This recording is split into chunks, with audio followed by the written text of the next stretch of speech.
I am just in pure, unadulterated shock. And I had such incredible expectations for this, and they are just blown out of the water. I am so incredibly impressed. I can not think of any other album, and even though 2022 is 2 weeks old, I cannot think of another album that is going to be able to top this. This is just a masterclass when it comes to production, when it comes to storytelling, when it comes to vocal melodies. Everything, every single facet about this album is just perfect. It is just an incredible listen. I want to go listen to it right now, but I love giving my first reactions because you get my raw, uncut like feelings, and you get to see how giddy I am talking about this album. And I need to talk about the production first. It is just immaculate. It is meticulously crafted. There's a lot of time and there's a lot of tender love and care into the production of this. And I know the 80s aesthetic and the disco vibe has become a lot more prevalent in the mainstream, but with Dawn FM, this just takes it to a whole new level. If I'm thinking of something that escalates or takes the sound to an entire different stratosphere, it's almost like resemblant of how Rodeo did that to Trap, where it made it just sound grandiose, it sounded epic, it sounded album worthy, as Anthony Fantano put it. And I think this is what Dawn FM does to pop, it does to 80s kind of nostalgia, and it does to this revitalization of this time of just grooviness, this disco atmosphere. It just does it for this. One particular transition, and the transitions through this entire album are absolutely fantastic. There's actually a couple of transitions I'm going to talk about.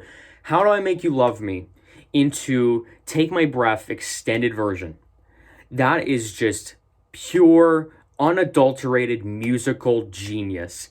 It is euphoric, and it allows, I love the extended version, and I love this moments through the album where you get to really appreciate the electronic and electro-inspired production through this.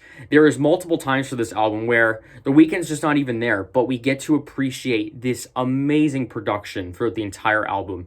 And this section here, going into Take My Breath, is just, it is indescribably beautiful. It is indescribably just ridiculous. Every time that it transitions into this, the two times I have listened to it, of course, I just scream out loud. It's just like, how is this even possible? And the whole sequence of the album, from 1 to 8, even into track 9, is just top tier music. It is perfection. It is just absolutely gorgeous. It is absolutely just incredibly crafted. I just have no words. It is just amazing. Sacrifice has the amazing harsh guitars. I've already talked about Take My Breath. Gasoline, I love that we know The Weeknd as this incredible vocalist and the best vocalist of our generation. Definitely of my generation, for sure.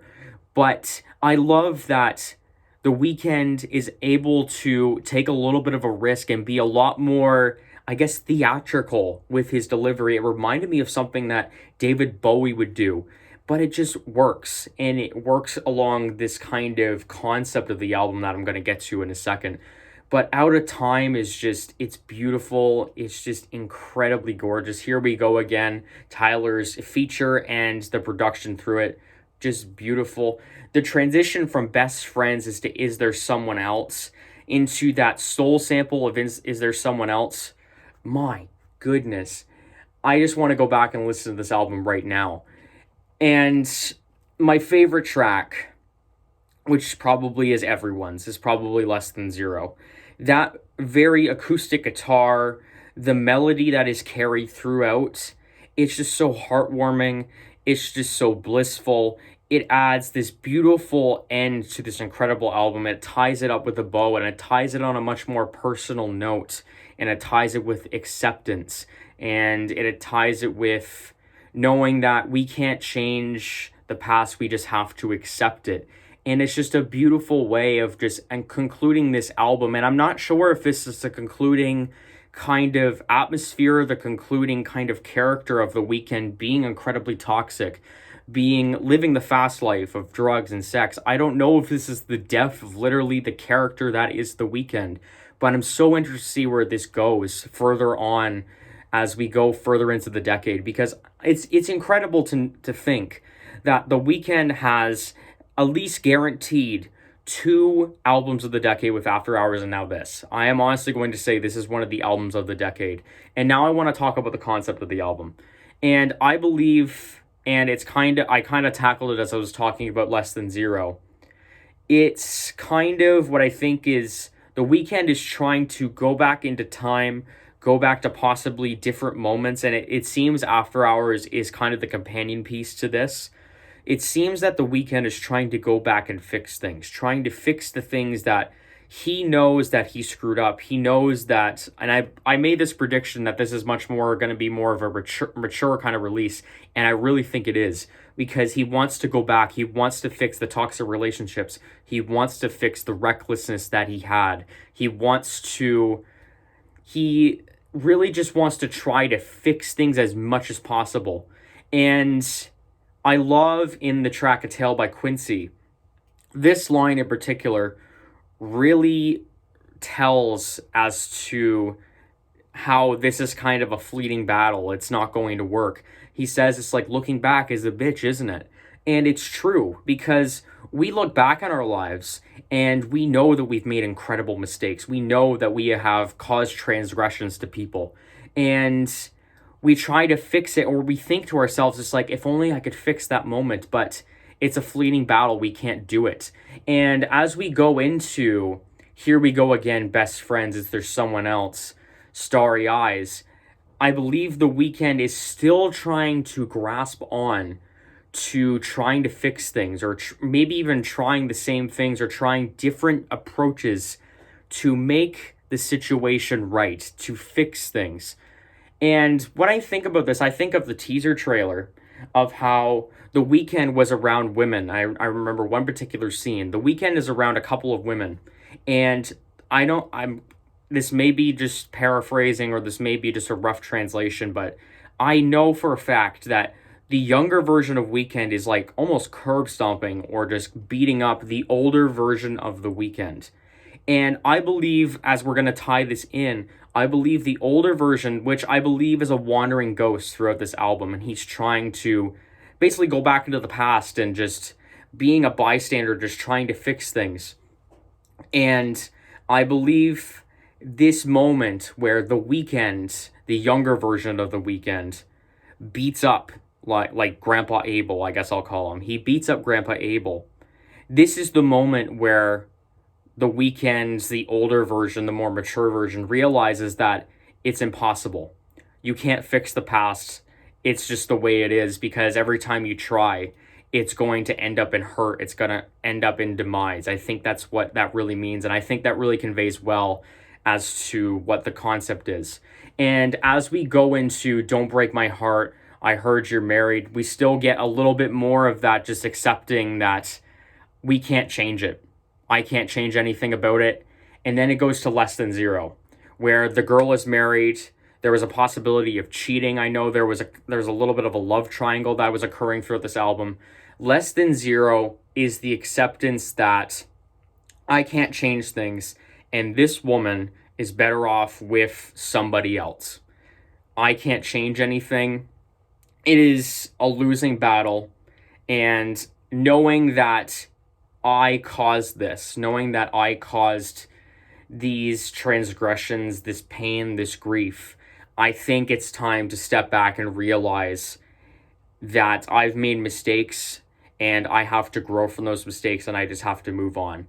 And then we get to The Phantom Regret by Jim with Jim Carrey, that perfectly, just in a poetic way, carries those things where it's just like, we need to let go of these things of the past in order to receive this transcendence, this peace, this somberness, this acceptance and pure joy. We need to accept that we have done bad things, and we need to know that everything plays a part. And it really makes me emotional when I think about it, because it's so relatable as well. I can't think of so many times where I look back at my life as I'm just like laying in bed or just even just walking around at work or doing stuff like that, thinking about the times that I've made so many mistakes and I have hurt so many people. And knowing that and learning is just like learning is a part of life, and just recognizing that you did something wrong is the first step. And learning from those mistakes is what's most important.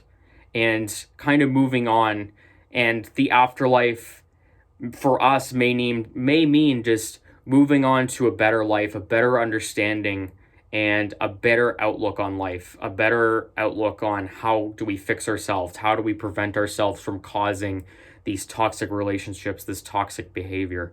It's so relatable. I did not expect to be this deep and to be this so like story rich, this naturally just or narratively rich album. It's just incredible. And I can gush about this album forever, but I think I'm going to have to make another video just to discuss the intricate details. I know in particular, I believe it was Every Angel is Terrifying. There's that moment where kind of the promo thing shows up, saying it's just like the afterlife and kind of advertising it as such.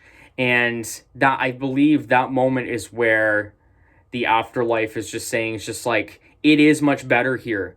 You can accept yourself. You can enjoy life knowing that this is in the past, but the Weeknd doesn't want to give that up just yet. He still wants to try to fix things. And then Less Than Zero basically takes that offer from the afterlife kind of like concept of the afterlife kind of promo and just realizes is that this is the route. I've tried my best. That's all I can do. And now I must move on to the next portion of my life. Whether that's another form of the Weeknd, possibly. Maybe it's an entirely different character that we're going to see. I'm not totally sure. But just to summarize and to just conclude this video, I absolutely love this album. I cannot think of anything that's going to top this.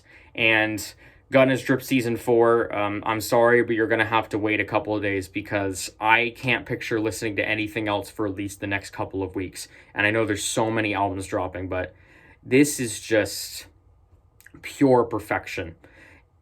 That's all I'm going to say. And I'll bring up some possible critiques and stuff, but just right now, I'll bring up the critiques in another video. Just for right now, I'm just absolutely flabbergasted. I am absolutely just in pure shock. And that's all I'm going to give you. This is Sonic Spill. Go listen to the Dawn FM. Go listen to it 4 times, please. Thank you for watching.